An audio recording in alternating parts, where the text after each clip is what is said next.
The Vostriai ambassador waited for me to bow lower than a human spine was meant to bend. I bowed lower, my forehead almost touched the polished black stone of the Geneva Accord chamber floor, and I held the pose for 3 full seconds, just as I had written in the protocol document 2 weeks before.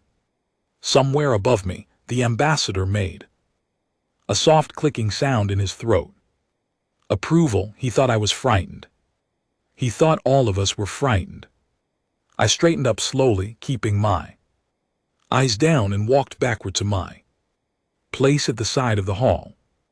My name is Henry Clark. I am a commander in the Earth Coalition Intelligence Directorate, and for 15 years I have been lying to the galaxy with my whole body. The signing ceremony went on for another 40 minutes.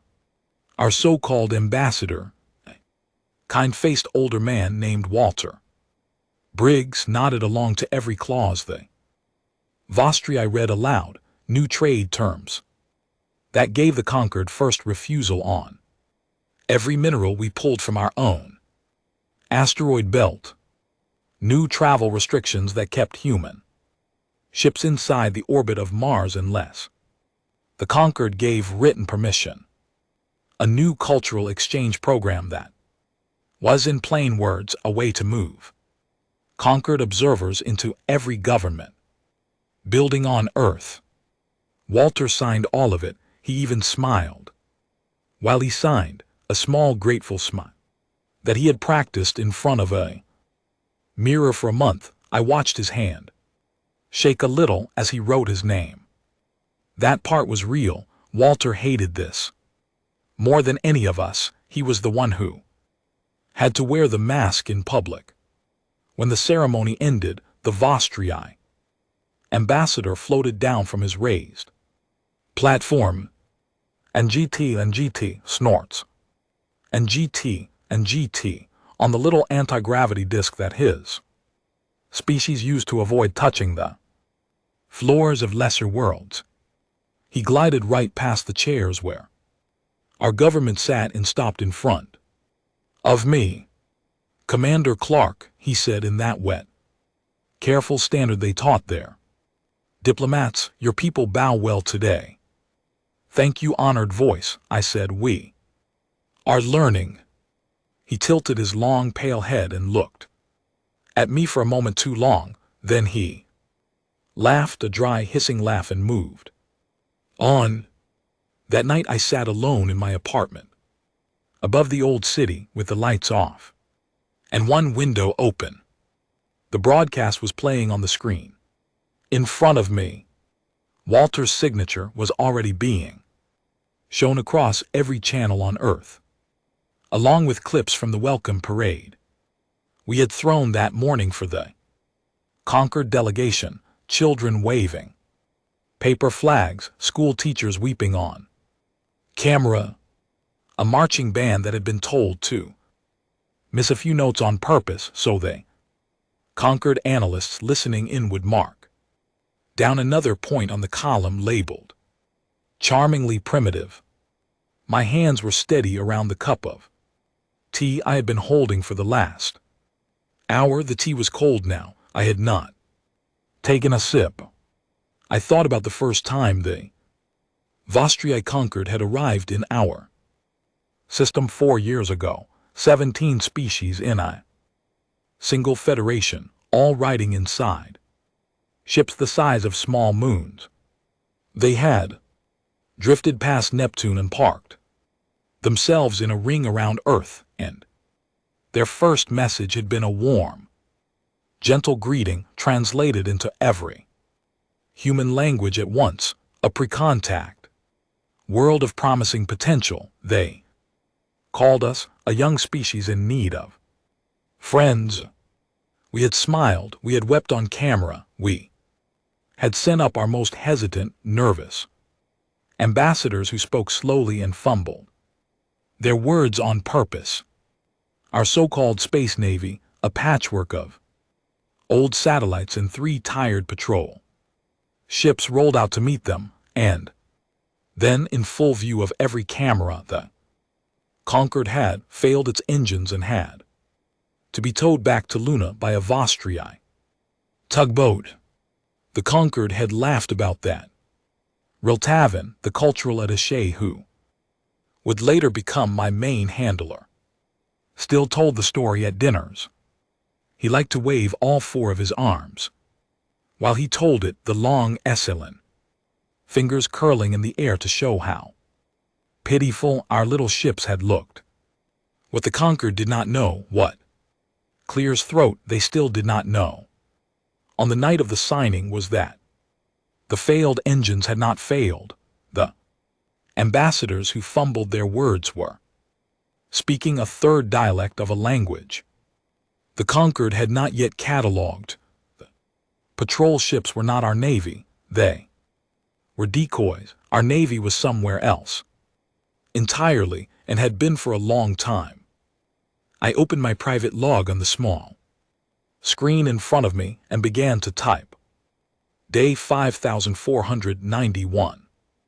The ambassador bowed correctly today. The treaty was signed without issue. Walter did well, though he needs another week of rest before the next performance. The Concord believes we are now one step closer to being a proper protectorate. Good, let them believe. I paused. My grandmother, I wrote, used to keep a bird feeder outside her kitchen window. In winter when the snow was heavy, every small bird in the county would come to her feeder. They would chirp and flutter and fight over the seeds, and a cat from the next farm would sometimes watch them from the vents. The cat never managed to catch a single bird because the feeder was nailed to the top of a very tall pole. My grandmother told me once that the cat was not stupid. The cat was patient. The cat was waiting for one of two things, either for the birds to get lazy or for the pole to fall down. I think about that cat often these days. I think about which animal we are in the story. I used to be sure. I'm less sure now because the Vostriai ambassador looks at me in a certain way when he thinks I am not watching. He looks at me the way my grandmother's cat used to look at the feeder. I saved the log and closed the screen. Outside my window, a thin rain was falling over Geneva. Somewhere above the clouds, Concord ships were making slow, lazy circles around the planet, their running lights visible as soft, moving stars. The phone on my desk buzzed once. Single short message from a number that did not officially exist. Package arrived, intact, ready for study. I read the message 3 times, then I deleted it, stood up, and poured the cold tea into the sink. The package was the body of a Druk scavenger, one of the Concord's lesser subject races. We had been trying to get our hands on one for 11 months. The Druk rarely left their own ships, and when they did, they wore thick-plated suits that resisted every scan we could throw at them. But 3 days earlier, a Druk merchant had very sadly passed away of natural causes while visiting a station in our outer system. The Concord had been informed the body had been officially cremated. The ashes had been officially returned to the Druk homeworld with full honors. The real body was now in a sealed container 2 km under the Himalayas, in a facility that did not appear on any map, in a country that had officially never agreed to host it. I walked to the window and looked up at the rain. I thought about the careful smile Walter had worn that afternoon. I thought about the way the Vostriai ambassador had looked at me. I thought about the cat and the feeder, and which of us was which. I thought, we have been preparing for something like you since before we knew you existed. We have been preparing since the first time a human being was chased by something larger than himself, and decided that this exact feeling would never happen to him again. You just arrived a little late. 100 years too late, and you do not know it yet. The rain came down harder. I closed the window. Tomorrow, Walter would bow again. Tomorrow, the conquered would take another small bite out of us, and we would let them. Tomorrow, I would smile at Riltavin over a glass of his sharp green wine, and I would ask him, as I always did, to tell me the story of our poor little patrol ships in the kind Vostrii tug that had towed them home. He would laugh, he would wave his four arms, and I would remember, very carefully, exactly where he sat and how he moved, and what his laugh sounded like when he was happy, because one day, not far from now, I would need to know. The message came through at 4:00 in the morning, local Geneva time, and by 4:15, I was on a military transport flying east without having told my wife where I was going. I did not have a wife, that was part of the cover, but the neighbors thought I did, and so every time I left in a hurry, I made sure to leave a note for her on the kitchen counter. The note was for the Concord Observer, 3 floors up, who read my mail. 6 hours later, I was in a room under a mountain looking at a map of Kepler 442b. The colony had gone silent at 2:00 in the morning, 2111.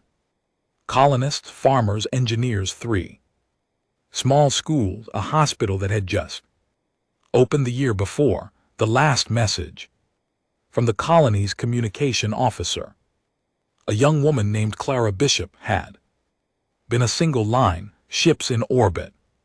Not ours, not conquered, hostile. Then nothing. Admiral Margaret Holt stood at the front of the room with her hands clasped behind her back. She was 61 years old, gray-haired, short, and wore her uniform like it had been grown on her. She had been my commanding officer for 12 years, and I had never once seen her surprised. "The Druk," she said. "We are certain," someone at the long table asked. "We are certain." She touched the map, and the image zoomed into the orbital scan. 3 scavenger ships, unmarked, the same rough design we had pulled apart in our labs over the past year. They came in through the outer belt, avoided our monitoring buoys, and were on top of the colony before the defense grid registered them. And the defense grid, the same voice asked, performed exactly as we ordered it to. The Admiral said. The room went very still. I kept my face empty. This was the part I had been dreading for 11 months, ever since the plan had been approved in a closed session so secret that only 9 people on the planet knew about it. The defense grid at Kepler 442b had been designed to look strong to outside scans, and to be, in fact, barely functional. We had wanted the Druk to come. We had needed the Druk to come. We had needed to see how they fought when they thought they were unopposed. And now 2111. Human beings were gone, and I was the one who had signed the approval for the decoy grid. Admiral Holt looked at me from across the table. Her eyes held mine for a long moment, then she moved on. "The Concord has been informed," she said. "Their response arrived 20 minutes ago." And GT snorts. And GT. Riltav will read it to Commander Clark in person this evening over dinner as a gesture of warmth. I have seen the text. And a quiet voice asked from the corner. It was Oliver Grant, our lead Xenobiology engineer. He was 34, had the permanent sleepless look of a man who spent more time with alien tissue than with his own family, and was the best mind in the building. The Concord, the Admiral said, expresses its deep condolences. The Concord reminds us that frontier colonies carry known risks. The Concord suggests that Earth might wish to request formal Concord patrol coverage of our outer systems in exchange for a modest increase in our tribute quota. Oliver made a small sound in the back of his throat. They did not even pretend, he said. No, the Admiral said, they did not. She turned back to the map. Commander Clark, you will accept Riltav's condolences tonight. You will weep if you can manage it. You will tell him that Earth is grateful for the Concord's wisdom and that we will consider their generous offer with all due seriousness. Then you will come directly from that dinner to Site Chandra, where Mr. Grant and his team will be waiting for you. Site Chandra, I said. The package is ready, she said. That evening I sat across from Riltav at a long table in the Concord's floating embassy above Lake Geneva.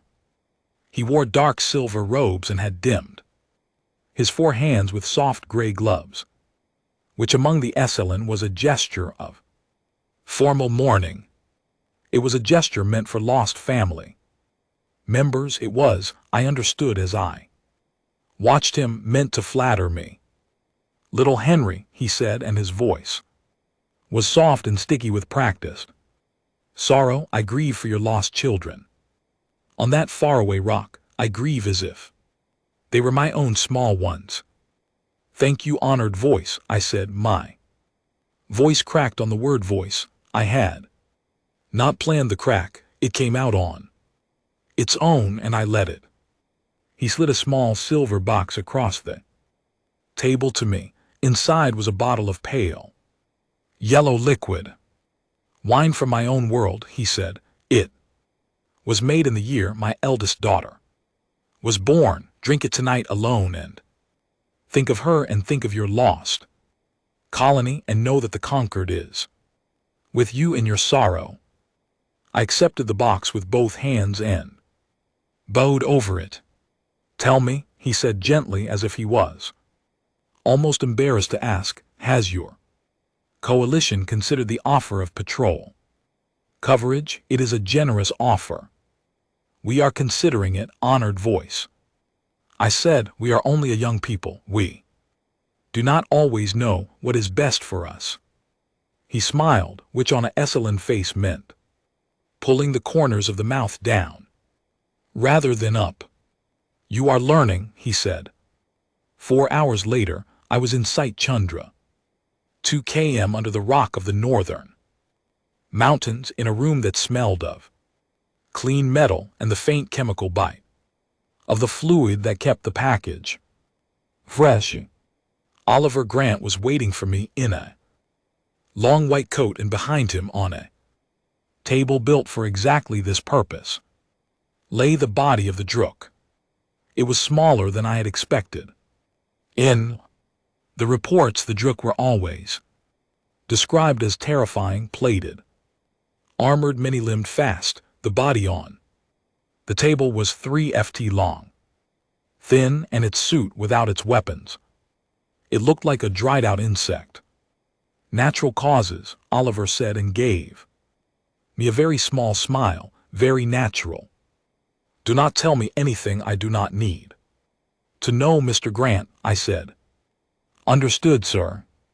He walked me around the table. The body had been opened along the chest in a long, careful line. Inside, a team of 4 specialists in full isolation suits were at work pulling out small, glittering pieces of equipment that had been woven directly into the creature's bones. Some of the pieces were obviously weapons, others were obviously sensors. One, a small cube of dull black metal at the base of the skull, was something Oliver could not yet identify. They are hybrids, Oliver said. Druk do not wear armor and weapons. They grow armor and weapons. They are partly machine from birth. This is how their entire caste is built. What does this tell us? I asked. It tells us, Oliver said, that the Druk are terrifying in combat because they are designed to be, but it also tells us something the Conquered probably does not want anyone to know. He pointed to a small hollow in the creature's spine. This is a control port. Every Druk soldier has one. Someone somewhere can press a button and switch an entire Druk raiding party off. The Druk are not just a subject race of the Conquered, they are a tool. The Vostri, I can turn them on and off. I stared at the little hollow. Can we turn them off? I asked. Give me 6 months, Oliver said. Maybe 8. I turned away from the table and walked slowly to the far wall where a glass panel showed the deeper parts of the facility. Row after row of sealed rooms, row after row of projects that the surface world would never know about. In the lowest row I could see the soft blue glow of the chamber where we kept the Vostri I communication core that we had officially lost in a shuttle accident 2 years before, the one Riltav still occasionally mentioned with a sad chuckle about human incompetence. Oliver came up beside me. May I ask you something, sir? Go ahead. Is it worth it? 2,000 people on Kepler. I kept looking at the glass panel for a long time before I answered. No, I said finally, it is not worth it. Nothing will ever be worth it. He nodded slowly. But we are going to do it anyway, I said, because the alternative is 20 billion people on Earth fed into the Conquered's tribute system year after year, century after century, until there is nothing left of us but the shape of what they let us be. We are doing it so that one day we can stop doing it. He said nothing. I walked back to the table and stood over the body of the Druk. I thought about Clara Bishop, the communications officer whose last message had been 4 short words. I thought about the school teachers on Kepler 442b. I thought about the way Riltav had slid the bottle of wine across the table, slow and gentle, like a man placing flowers on a grave he had already dug. I took out my private log and typed one line. Every bite they take teaches us the shape of their teeth. Then I closed the log and went to help Oliver. By morning, the first rough map of a Druk control port was drawn on the wall of Site Chandra in blue ink, and my hands did not shake because I had taught them long ago that they were not allowed to. 11 months after Kepler, a shuttle that did not exist took me to a shipyard that did not exist, and for the first time in my career, I saw what my own species had been building in the dark. The shuttle was small, black, and unmarked. It had no windows, it had no pilot because no pilot could be trusted. With the route, it flew itself on a path that changed every time through a long string of relay points scattered across the outer system. I sat in the single seat for 11 hours, with nothing to do but think, and when the door finally opened, I stepped out into a hangar that made me forget how to breathe for a moment. The shipyard was inside a hollowed-out dwarf planet. The Conquered's charts listed the place as a lifeless lump of rock orbiting a cold, gray star, far beyond the outer edge of our official territory. The Conqueror had even scanned it twice in the first year of contact. Both scans had come back Empty, which was of course the point. We had been feeding the Conqueror's own sensors false data through a relay we had buried inside one of their survey buoys. Every time a Conqueror ship looked at this rock, it saw what we wanted it to see. Inside the rock there were 1,100 ships. I walked along the upper walkway with Admiral Hope beside me. From that height, the ships looked like long silver fish in a dark blue sea. Some were the size of our old destroyers, others were bigger than any vessel the Conqueror had ever shown us, the largest of them a flagship we had named the Vashus Body, after a human philosopher who had written about patience, was almost 4 km long, and it was not even the biggest thing in the room. The biggest thing in the room was the construction frame, a lattice of dark metal beams that stretched for almost 10 km along the inner wall, and which was currently building 3 more ships at once. 1,100, I said quietly. 1,184. The Admiral said, as of this morning, 3 snorts more will come out of the frame this week. And crews, fully trained, every single ship. We have been rotating personnel through the long sleep facility on Ceres for 9 years. Every officer you see has spent at least 4 years in simulated combat against every Conqueror doctrine we have been able to reconstruct. I leaned on the railing and looked down. Are they copies? I asked of Conqueror tech. No, she said this with a small private smile. They are better. She walked me slowly down a set of stairs that took us onto the hangar floor where the nearest ship, a medium class destroyer called the Harper, was undergoing final calibration. The name Harper meant nothing to me. I asked. The Admiral told me that Harper had been one of our engineers, a man who had worked on this exact shipyard for 7 years before a tunnel collapse had taken him the previous winter. His name was on the ship because his daughter had asked for it, and the Admiral had said yes. We lost him, I asked. We lost him. Conqueror. No rock. She let me stand with that for a moment before she moved on. Inside the Harper, she walked me through the bridge. It was tighter than a Conqueror bridge, more crowded, and every single console had a manual override beside the main screen. I touched one of the override levers. It was heavy, stiff, and covered in a thick rubber grip. Why the manual overrides? I asked. Because the Conqueror fights with beautiful machines, the Admiral said. We fight with ugly ones. Their ships assume that every system will work perfectly because for 200 Conqueror cycles every Conqueror system has worked perfectly. Our ships assume that half of everything will be on fire and the rest will be flooding. That is the world our engineers grew up in, Henry. Every one of them has a grandmother who fixed a tractor with wire and prayer. That is the advantage. I had never heard her make a speech before. I did not interrupt her.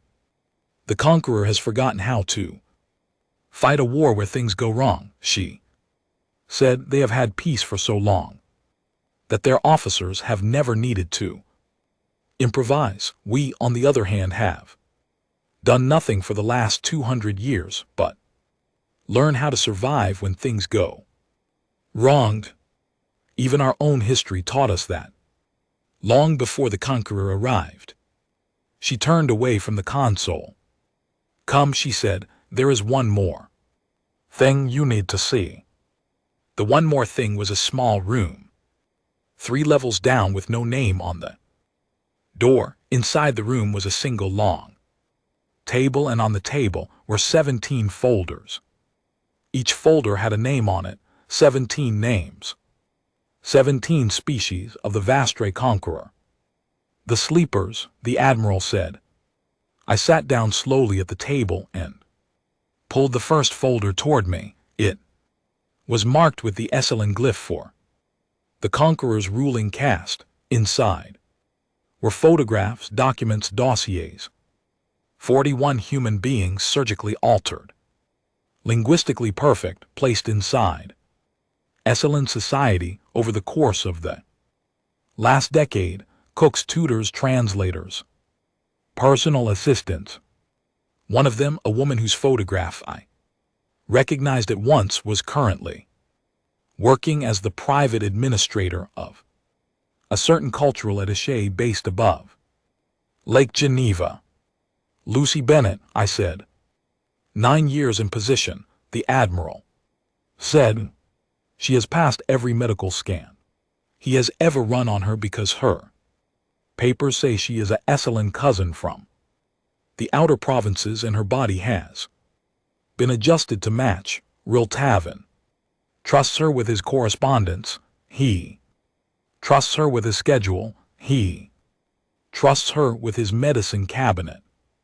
She has been within arm's reach of him for every major decision he has made regarding Earth for nearly a decade. I looked up from the folder. Every species, I asked. Every species, the Admiral said. Some more, some less. The Vastre themselves were the hardest because their high caste does not take outsiders into the home. We have 6 Vastre sleepers. They took 11 years to place. They are worth every year. I turned the pages of the folder slowly. The faces of the sleepers looked back at me. They were not soldiers. They were not heroes. They were, for the most part, quiet, ordinary-looking people who had volunteered for this work because they understood the shape of the thing coming toward us and had decided that they would rather spend their lives inside it than outside it. I closed the folder. How many people on Earth know about this room? I asked.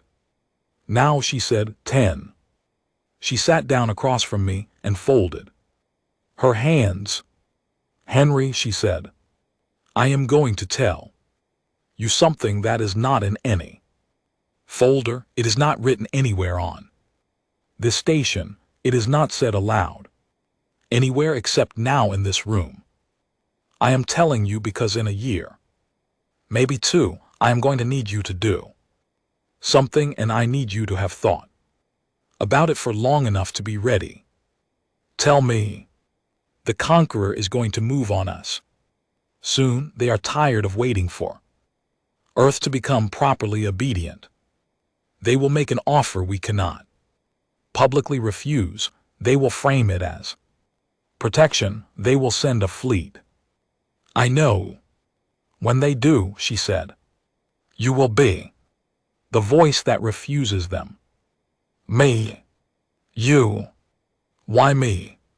Because Riltavin trusts you. Because the Vastre ambassador has listed you in his reports as a cooperative and broken spirited liaison, and that report has gone up to the Conqueror's inner council. When the Conqueror decides to move, they will expect you to bow again.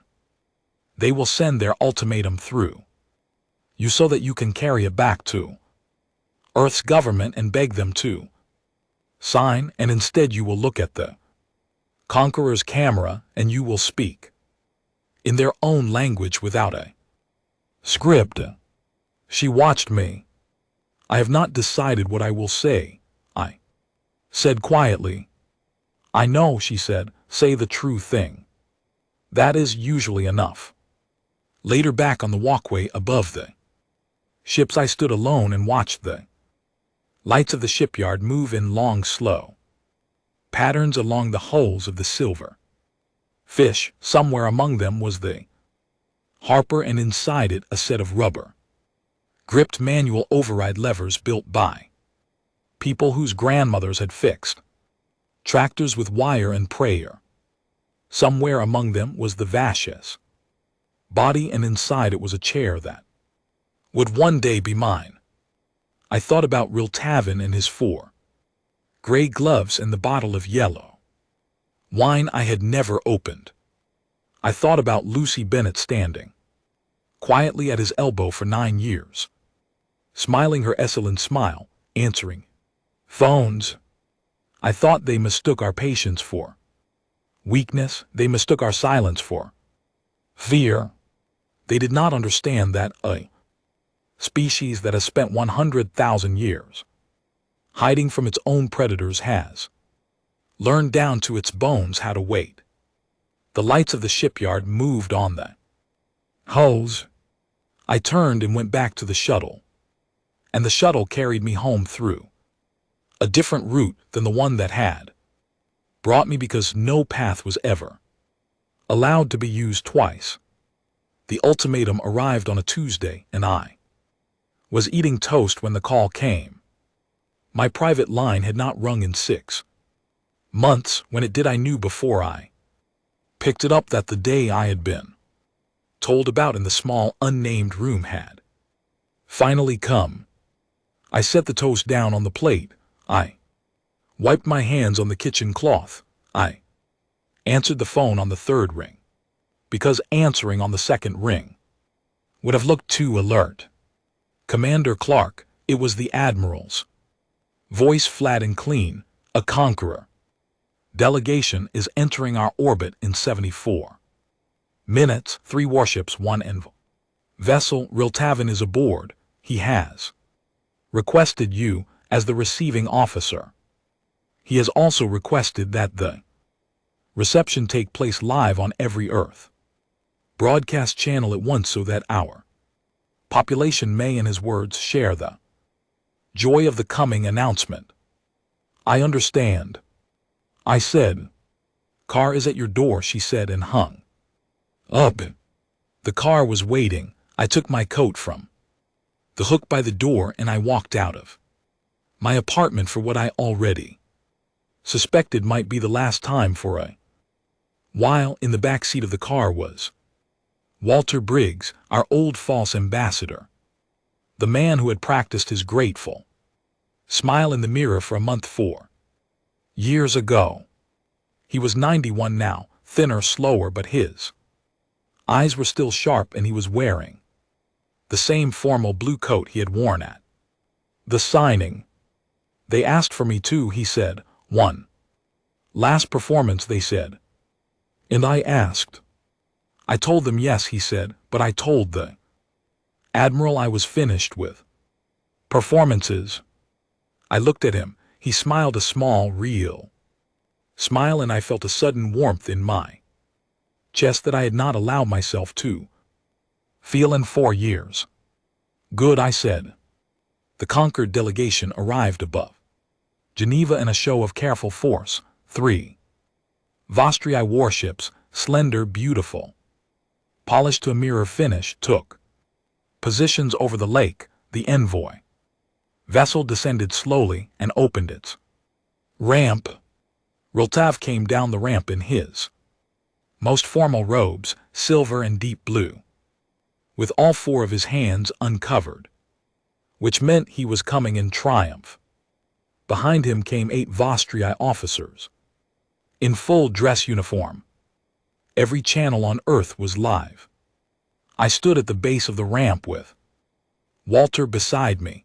Behind us in rows stood what looked like our senior government. Most of them were not our senior government. Most of them were trained actors and retired officials, because of the real government was, as of that morning, elsewhere.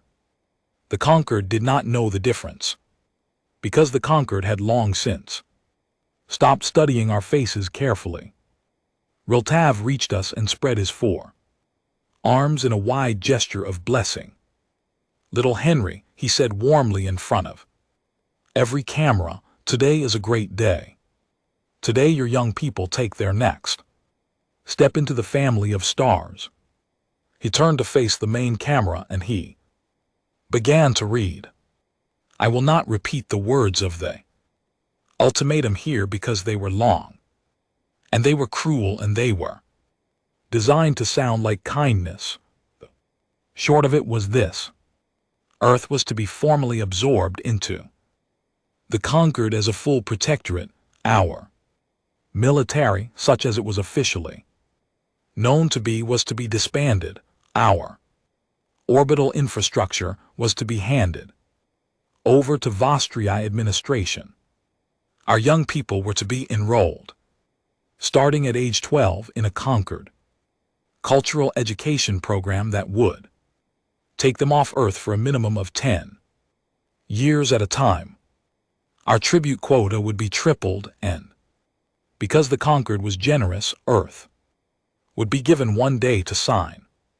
Riltav finished reading. He lowered the scroll. He smiled his excellent smile. Commander Clark, he said, on behalf of your world, please accept. Every camera turned to me. I had not written a speech. The Admiral had told me not to write one. I stepped forward and I spoke in High Vostriai, cleanly, without an accent, because for 15 years I had been hiding the fact that I spoke High Vostriai better than most. Vostriai did. Honored voice, I said. I decline. Riltav's 4 hands went very still.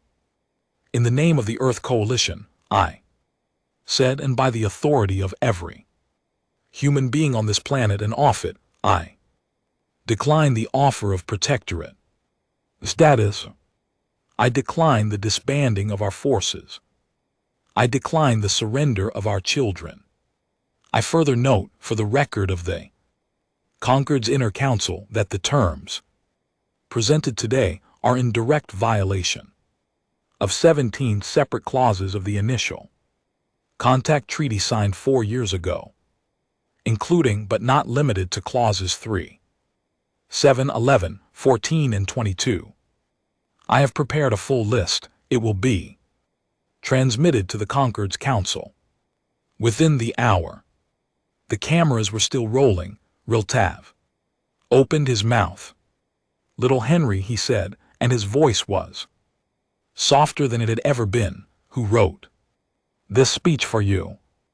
I did, honored voice, I said. When? I have been writing it for 15 years.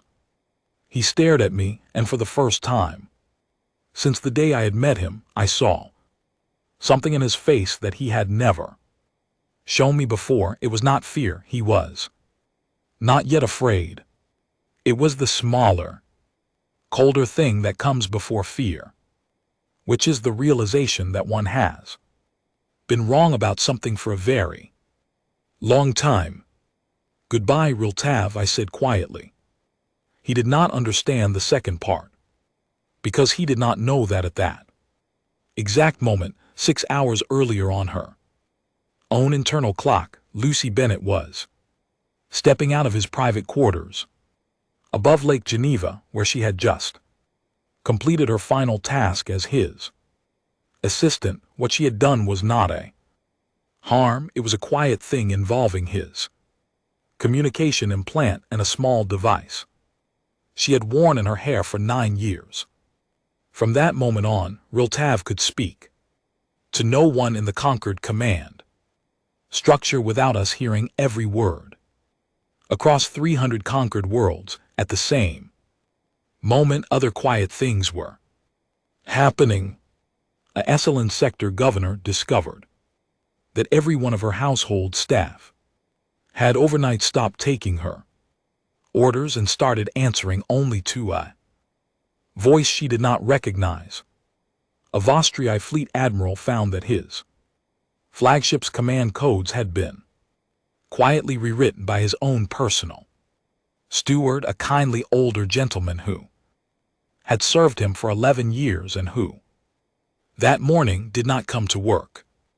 A Druk raiding captain reached for his control console and found it locked from the inside because Oliver Grant's team had over the past 14 months finished mapping the Druk control port and had, as it turned out, found a way to speak To it from a distance, every Druk vessel in a 4-sector radius that morning simply stopped, responding to its own commanders because the Druk soldiers inside them were now, politely but firmly, listening to someone else. None of this made the news that morning. The Conquered did not know how to report, something it did not yet understand. But the 3 warships above Lake Geneva noticed immediately.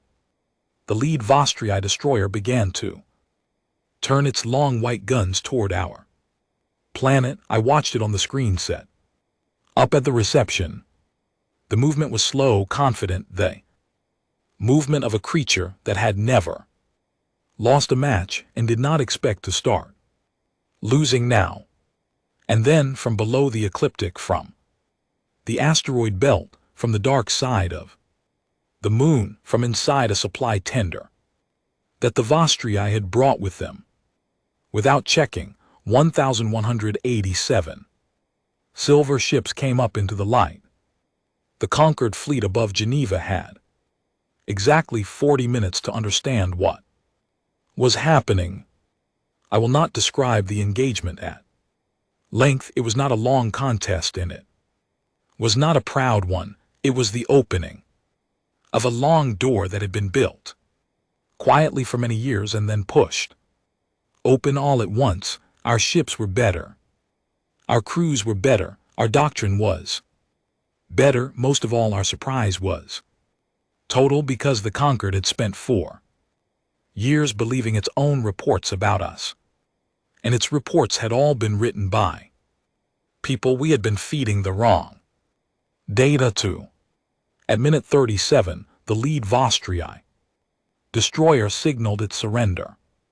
At minute 39, the second destroyer signaled its surrender. At minute 40, the third did the same. The envoy vessel, which carried Riltav, did not surrender because there was no one on it with the authority to do so. Its captain had been a devout follower of the Conquered's ruling caste and had, as a matter of faith, refused to accept that a lower species could defeat a higher one.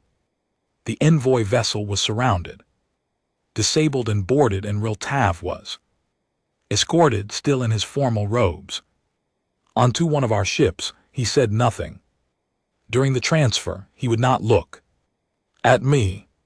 The Vostrii flagship, which had been leading the assault formation from a long distance out, was the last vessel still active in the engagement zone. I stood on the bridge of the Vach body and watched on the forward screen as our boarding craft crossed the last of the distance between us and her. The flagship's high admiral was a woman named Vathra Ems. She was old even by Vostrii standards, and she had commanded her ship for 60 of our years. She had won 12 fleet engagements in the Conquered's minor border conflicts. She had never once been boarded. She had never once lost a ship. Our boarding team reached her command deck after 11 minutes of quiet, efficient work through the corridors of her flagship. I was not on the boarding team. I was watching from the Vach body on a secure line, and I was listening through the earpiece of our lead boarder, a young officer named Thea Holloway. "High Admiral," I heard Thea say. "You will not take my ship," the High Admiral said. Her standard was slow and perfect. "You were grateful." There was a pause. I leaned forward in my chair on the Vash's body and pressed the reply button. "High Admiral," I said in my own voice, through Thea's earpiece, "this is Commander Henry Clark, Earth Coalition." "We were not grateful." "Then what were you?" she asked, and her voice was almost a whisper. "We were studying," I said. There was a very long silence. Then the High Admiral of the Vostrii flagship, who had never once lost a ship, quietly placed her command baton On the console in front of her, turned it 90 degrees to the left, which was the Vostri gesture of full and formal surrender, and stepped back from the controls.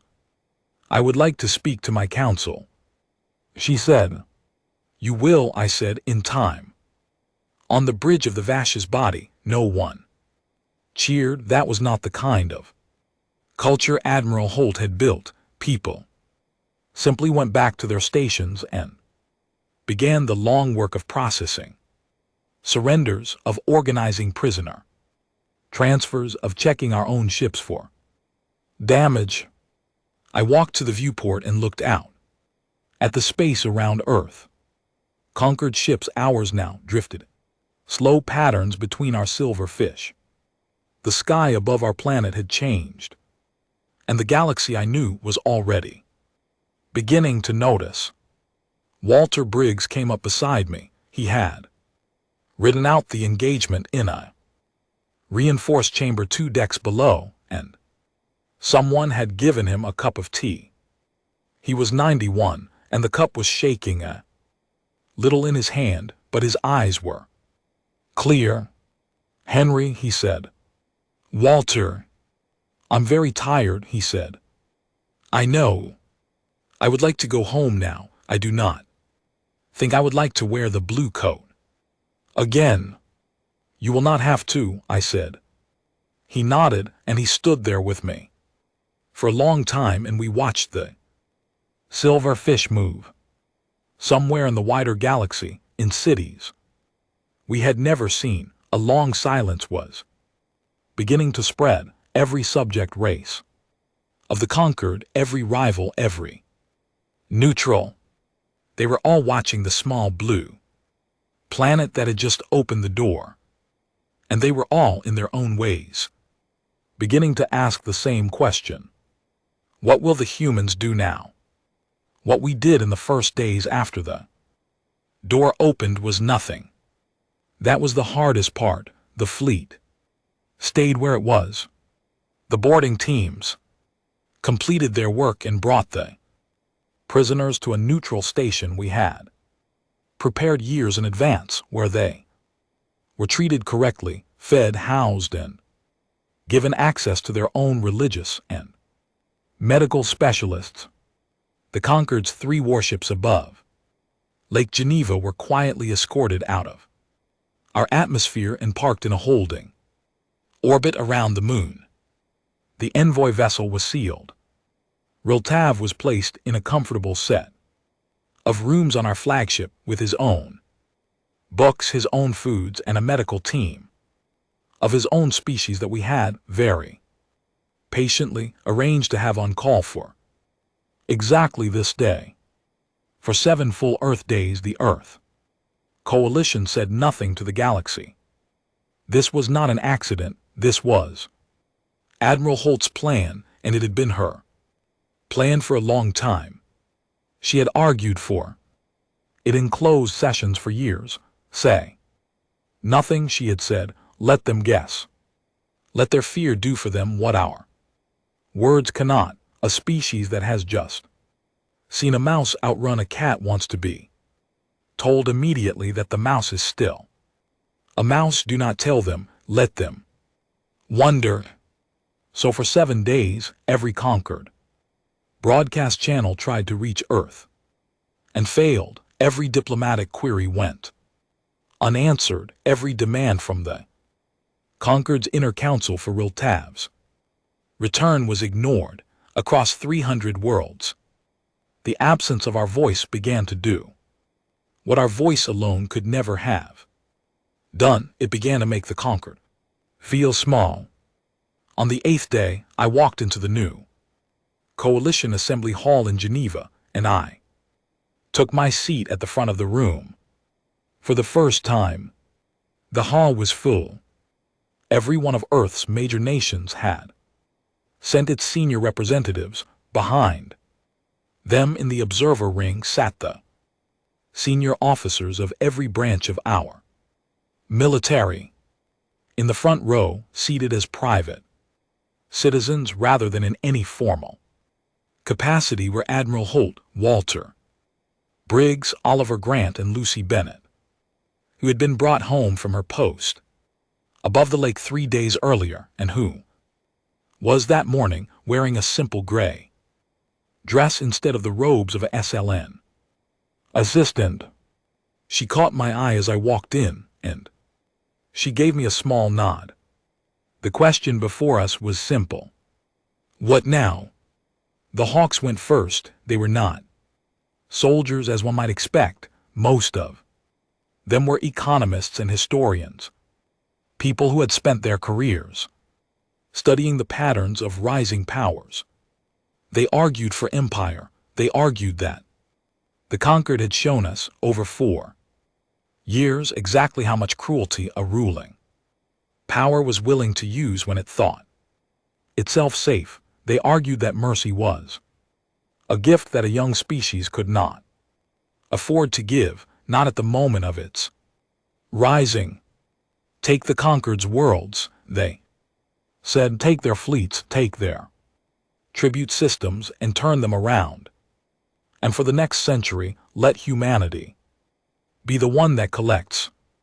I listened to all of it. There was a hard truth inside their words. I did not pretend there was not. Then the doves spoke. They argued for retreat. They argued that we had proven our point, that the galaxy now knew what we were, and that the correct response was to withdraw behind a ring of defensive stations, close our borders, and let the conquered collapse on its own weight as the news of what had happened above Lake Geneva spread through its subject worlds. They argued that we had not spent 15 years pretending to be harmless, only to become in the end the very thing we had feared. Let the galaxy learn to live without a master, they said. Let us not become the next one. I listened to all of that too. At the end of the second day of debate, Admiral Holt turned to me in the front row and said quietly, Henry, you have not yet spoken. No, I said. It is time. I stood up. The hall went still. I walked to the central floor, and I did not carry a speech with me, because I had been writing this speech in my head for almost as long as the other one. Honored members, I began, I have spent 15 years of my life bowing to a species that believed I was its pet. I will not pretend that there is no part of me that would enjoy seeing Riltav kneel on the floor of this hall and be made to ask permission to breathe. There is such a part of me. I am not proud of it. I am only honest about it. There was a low murmur through the hall. But I have also spent 15 years watching what that kind of pleasure does to a species. I have watched it shape the conquered. I have watched it rot their officers from the inside. I have watched it turn their governors into small gods and their subject worlds into cattle. I will not have that shape placed on us, not after what we have already paid. I looked across the hall. There is a third path, I said. Neither empire nor retreat, I call it the compact. I explained it to them slowly and in plain words over the next hour. Not rule, not isolation, an open architecture, any species willing to meet certain standards of conduct, standards written not by Earth alone, but by a council of equal voices, could join the compact. The compact would not own worlds. The compact would not demand tribute. What the compact would do, and all it would do, was this: it would stand between a strong species and a weak one. It would stand between an old power and a young one. It would serve, in the Admiral's phrase, not as the head of the galaxy, but as its spine. And Earth, I said, would not rule the compact. Earth would be one voice among many, but Earth would carry a particular duty. Earth would carry the memory of what it felt like to bow when it did not want to. Earth would carry the memory of Kepler 442b. Earth would carry the memory of Walter Briggs practicing his smile in the mirror. Earth would sit at the compact's table with those memories so that no species that joined the compact would ever have to live through what we had lived through. When I finished, the hall was quiet for a very long time. Then Walter Briggs, 91 years old, sitting in the front row in his ordinary brown coat because he had told me he would never again wear the blue one, stood up slowly leaning on his cane. He did not speak. He simply turned and he began to clap slowly with his thin, papery hands. Lucy Bennett stood up and joined him. Admiral Holt did not stand, but she nodded once deeply and closed her eyes. Oliver Grant wept quietly into his sleeve. The vote was held 3 days later. The compact was approved by a majority that I will not bother to quote here, because the exact number is less important than the fact that the decision was made not by the military and not by the intelligence services, but by a free assembly of ordinary human representatives who had, for the first time, been told the full truth of what their species had been doing in the dark. They forgave us, most of them. Then the work began. The conquered subject races came to us, one by one over the following year. Some arrived with gifts, some arrived with trembling, some arrived with weapons. Testing, the Druk came early. Their high council freed for the first time in 2 generations from the Vostria I control. Ports sent a single old scavenger in a small unarmed ship, and the scavenger carried a simple offering in a small wooden box, which was the armor of his firstborn daughter. He gave it to me in person without ceremony, and he said in the rough trade language of the outer belt only, "This, we have not worn armor as a gift. Before take it, tell us what we must do." I told him that the Druk would keep their worlds, that no tribute would be taken from them, and that the only thing the compact asked of them was that they come to the compact's council and learn how to speak at a table instead of from behind a wall. He wept. He had never been spoken to by a larger species without a weapon in the room. The Esalen came next. Their arrival was more complicated because many of their leaders had been complicit in the conqueror's worst excesses. We did not pretend otherwise. We sat them down and we walked through a careful, honest account of what they had done. We asked for a small number of formal apologies. We asked for reparations to the worlds that had suffered most. We did not ask for their leaders to be punished because we were not in the business of building a new system on the back of the old one's habits. Some of the Esalen objected, some cooperated. The ones who cooperated became in time the most loyal members of the compact. The ones who objected were not forced. They were allowed to withdraw. One of their oldest worlds, a dry red planet on the edge of a cold star, declared itself neutral. The compact recognized its neutrality at once. The red planet has kept its word for 9 years now, and it trades peacefully with its neighbors, and its leaders come to the Compact Council every spring as observers. That was all we ever asked. The Vostria I were the hardest. Their high caste had, for 200 cycles, believed itself the natural ruler of the local stars. When the Compact offered them a seat at the table as equals, many of them refused. Some of them wanted to fight on. A small fleet of Austria, loyalists commanded by an officer who had never been on the bridge above Lake Geneva and who believed the whole story of our victory to be a lie, gathered in a distant system and announced the formation of a new Vostria empire. Admiral Holt handled the matter personally. I will not describe what she did because it was not the kind of action any of us wish to repeat, and because she has asked in her private papers that the record remain quiet on the exact methods. I will say only this. The new Vostria empire lasted 91 days. At the end of the 91st day, the officer commanding it sent a formal message to the Compact Council asking for terms.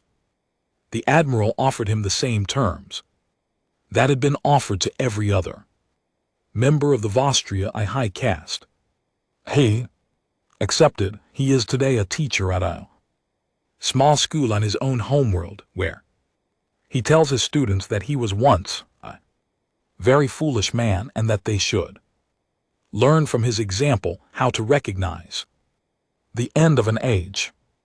8 months after the compact was formed, I went to visit Relt Avon. He had been moved by that point from our flagship to a hospital on a quiet Esalen moon. Lucy Bennett's final gift to him, the quiet thing she had done to his communication implant, had done more damage to his nervous system than any of us had intended. The Esalen doctors had stabilized him, but he was a changed creature. He no longer used all 4 of his hands. 2 of them had gone still. He sat in a wide chair by a round window, looking out at the moon's pale fields. I was shown into his rooms by a young Esalen nurse who bowed to me correctly at the door. Relt Avon turned his long head when he heard me come in. "Little Henry," he said. His voice was the same, only his voice. "Honored voice," I said. "I am not honored anymore," he said. I sat down across from him. For a long time neither of us spoke. "I have a question," he said at last. "I have carried it for a year. Will you answer it?" "Yes." "Why the long pretense? Why 15 years? Why not simply meet us as equals from the start on the day our ships entered your system?" I had known the question would come. I had known for a long time what I would say when it did. I folded my hands in my lap and I spoke slowly so that he would not need to strain to hear me. "Because you would not have believed us," I said. "Your species has never known a predator, not truly. Your high caste has ruled the local stars for 200 of your cycles. Before that you were ruled by another of your own kind in a slightly smaller empire for 1,000 years. Before that, your people have never, within any memory that can be written down, been hunted. You have no stories of hiding from larger things. You have no language for what it feels like to be the small animal in the tall grass." He watched me. "My species," I said, "has been nothing else. For 100,000 years we were the small animal in the tall grass. Everything around us was bigger than us, faster than us, hungrier than us. We survived only by being clever, only by being patient, only by working together, only by waiting. Then very slowly we became the larger animal ourselves, and when we did, we discovered something that no species that has never been hunted can ever understand. We discovered that the only creature more dangerous than a predator is a predator that remembers being prey." I let those words sit in the quiet room. "If we had met you as equals on the day your ships arrived," I said, "you would have laughed. You would have made us a protectorate in a week. your high caste, would have felt no fear because you had no way of knowing what we were, so we showed you the other face first, the face you expected, the grateful face, the bowing face. We showed it to you, until you were certain of us, until you put all your reports of us up to your inner council, and all your inner council believed them. We had to let you see the teeth only once, Reltavin, so that we would never have to show them again.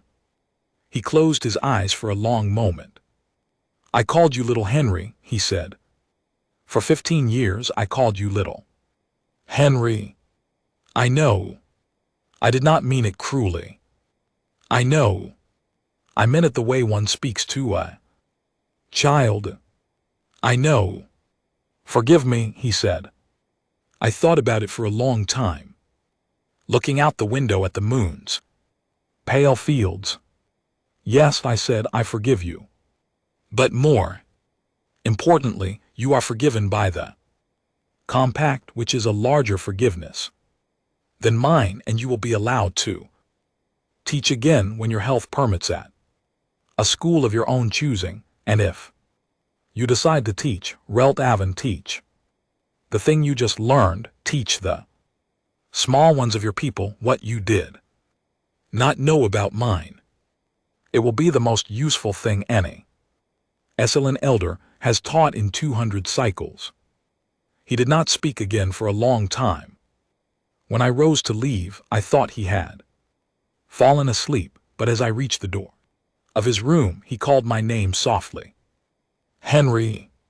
I turned. Your grandmother's cat, he said. I had told him the story once many years ago. At a dinner I had pretended to find two. Sharp, he had remembered it, he had remembered everything. Which animal were you in the end, the cat or the bird? I stood at the door with my hand on the frame. Neither, I said, we were the pole. Reltavin, the one the feeder was nailed to. We were the thing that held the feeder up while the birds lived and the cat watched and the snow fell. That is what we want to be now, for the compact. For everyone. He nodded very slowly, then he turned his face back to the window. I walked out through the soft Esalen evening. When my shuttle lifted off, I looked down at the quiet hospital moon, and I thought about what I would write in my log that night. I did not write much, I only wrote this. They thought Earth was weak, we let them, and when the galaxy finally learned the shape of us, it was not a shape of conquest. It was a shape of a species that had at last decided what it wanted to be and had the strength to choose. I closed the log. Outside the shuttle window, the new stars of the compact moved in slow, steady patterns across the sky. Some of them were ours, most of them were not. All of them, for the first time in this part of the galaxy, were moving together. A small girl in Geneva, 2 weeks later, would ask me at a public event what the bright lights above the city were. I would crouch down so that I was level with her face. I would tell her after a long moment that they were ships. She would ask if they were ours. I would think about it, then I would tell her truthfully that they were with us, which is, I still believe, the better answer.